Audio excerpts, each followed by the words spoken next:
င်္ဂလာပါကျွန်တော်စာနေပါကျွန်တော်ဒီနေ့ပြောမယ့်အကြောင်းအရာကကျွန်တော်တို့ဒီ Windows မှာပေါ့နော်တာမန်ဆက်လေးတာတို့ file တွေဖွင့်ကြာတာတို့ပါတော့အဲ့လိုဖြစ်တဲ့ဥစ္စာမျိုးကိုကျွန်တော်တို့ဒီ static လုပ်တဲ့ပုံစံမျိုးပေါ့နော်ဒီ command line တွေကနေပြီးတော့ hard disk ကိုကျွန်တော်တို့ fix လုပ်တဲ့နည်းဖြစ်ပါတယ်အဲ့တော့ကျွန်တော်တို့ command line တွေကနေပြီးတော့ fix ဘယ်လိုလုပ်မလဲဆိုရင်ကျွန်တော်တို့အရင်ဆုံး run ကိုနှိပ်လိုက်မယ် run တွေကနေ cmd ဆိုပြီးရိုက်လိုက်မယ်ပြီးတော့လည်းကျွန်တော်တို့ကအမှန် static လုပ်မှာဆိုတော့ chkdsk ဆိုပြီးတော့ရိုက်မှာဖြစ်ပါတယ်ဒါဆိုရင်သူက static command ဖြစ်ပါတယ်သူရဲ့နောက်မှာတွဲရမယ့် parameter တွေကပါရတဲ့ဆိုရင်ကျွန်တော်တို့က space left f space left x space slash v slash f ရဲ့သဘောကသူကပါလဲဆိုရင် fix လောက်တာပါ fix on the disk လို့အမည်ရတယ်သူကဆိုလိုတာကဒီ disk ပေါ်မှာရှိနေတဲ့ဥစ္စာတွေကိုကျွန်တော်တို့က fix ပြန်လုပ်ပေးတယ် slash x ဆိုတာကသူက FAT နဲ့ FAT32 မှာရှိသမျှ patch file တွေအားလုံးကိုသူကဖော်ပြပေးတာဖြစ်ပါတယ် v ဆိုတာကတော့သူကဘယ်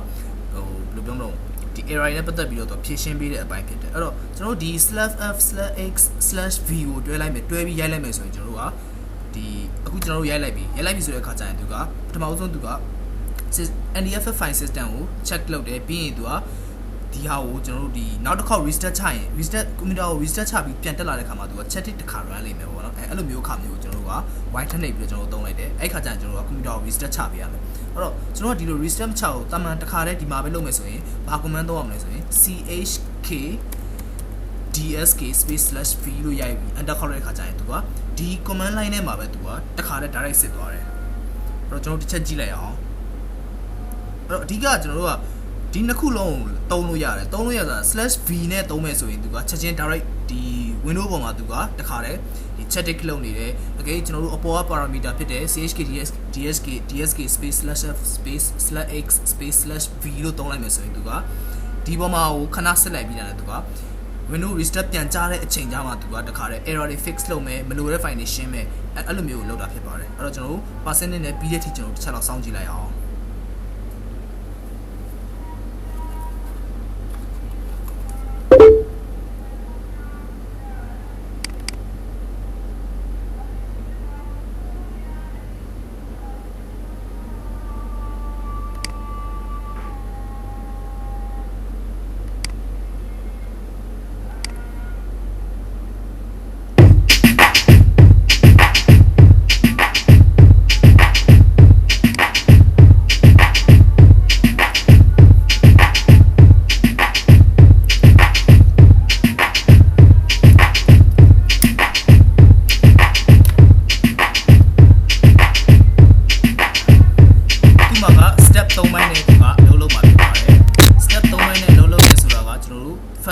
first stage ရှိမယ် second stage ရှိမယ် third stage ရှိမယ်အဲ့တော့သူက stage တစ်ခုချင်းစီကိုသူကတခါတည်းလောက်သွားမှာဖြစ်ပါတယ်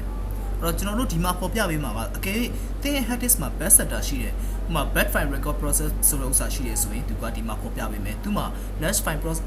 file record process ဆိုတဲ့ဥစ္စာသူရဲ့ file process တွေနဲ့ပတ်သက်ပြီးတော့သူကအသေးစိတ်ပေါ်ပြပေးပါတယ်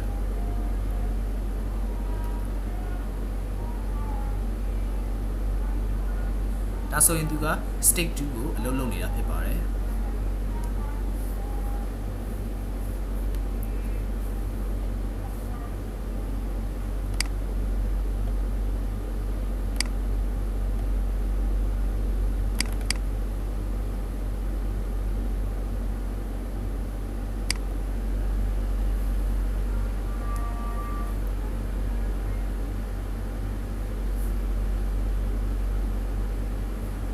hard disk မှာရှိတဲ့ data site များလေသူ့ရဲ့ကြာချိန်ကဘယ်လိုပြောမလဲအချိန်ရွေးအချိန်ကပိုများလေဖြစ်ပါတယ်ဒါဆိုရင်သူ့ရဲ့ total site မှာသူတကယ်စစ်ပြီးသွားတဲ့အပိုင်းကိုဒီမှာပေါ်ပြပေးတယ်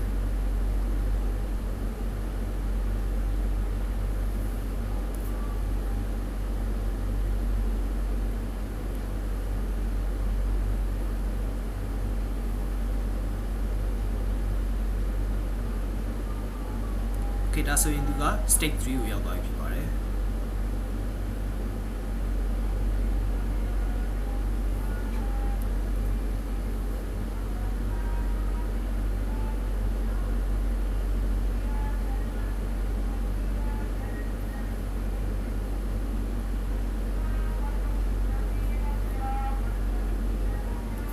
okay ဒါဆိုရင်သူကအားလုံးပြီးသွားတဲ့အပိုင်းဖြစ်ပါတယ်သူရဲ့ data တွေအားလုံးသူရဲ့လုပ်ဆောင်ချက်တွေအားလုံးကိုသူကဒီမှာအသေးစိတ် record ဖော်ပြပေးတာဖြစ်ပါတယ်အဲ့တော့ကျွန်တော်တို့ဒီနည်းနဲ့ကျွန်တော်တို့hard disk microcomputer ရဲ့ data တွေကိုဖွင့်နေD partition ရဲ့ဟာတွေဖွင့်နေ C partition ရဲ့ဟာတွေဖွင့်တဲ့အခါကျရင်ဖွင့်လို့ကြာတာတွေနောက် program run ရတာကြာတဲ့ဥစ္စာလေးတွေကျွန်တော်တို့တစ်ပတ်တစ်ခါပေါ့နော်ဒီလို run command ဒီ command line နဲ့ကနေပြီးတော့ဒီ static ပုံစံလေးလုပ်ပေးတာပို့အဆင်ပြေမယ်လို့ထင်ပါတယ်ကဲအားလုံးပဲအဆင်ပြေပါစေလို့ဆုတောင်းပါတယ်ခင်ဗျာ